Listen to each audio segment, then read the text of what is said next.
Nous voici pour un concours d'anecdotes. La semaine dernière, un Français devenait l'homme le plus riche du monde.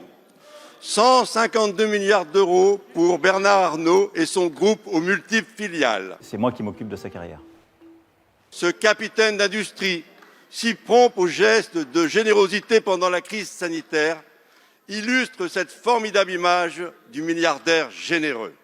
Comme le disait Paul Lafargue, je le cite, « Voler en grand et restituer en petit, c'est ça la philanthropie ». C'est pas un problème. Il est accompagné par plus de 40 autres compatriotes au classement fort des milliardaires. Notre pays sait faire naître des talents. Est-ce que je peux tenter une roulade dans le jardin de l'Élysée? Allez-y, Merci beaucoup. il va le faire en plus. Quelle belle réussite française! L'ICF a disparu et le CAC 40 annonce des dividendes records avec une hausse de 22% en pleine pandémie. Oui, parce qu'il y Très a bien. un perdant, un gagnant à l'arrivée.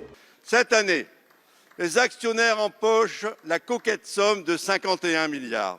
Pour rappel, 100% de ces grandes entreprises françaises ont touché des aides publiques sans aucune contrepartie. Pour les riches, c'est toujours fromage, dessert et café gourmand. Ils dévorent goulûment le plan de relance. Pourtant, dans le même pays, ces entreprises du CAC 40, biberonnées à l'argent public, annoncent plus de 60 000 suppressions de postes. Les petits commerçants se battent pour leur survie.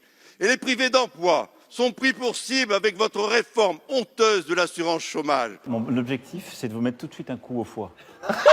Le petit. On atteint 11 millions de pauvres, 7 millions de chômeurs, 300 000 personnes privées d'un toit. Une partie de la jeunesse doit faire la queue à l'aide alimentaire.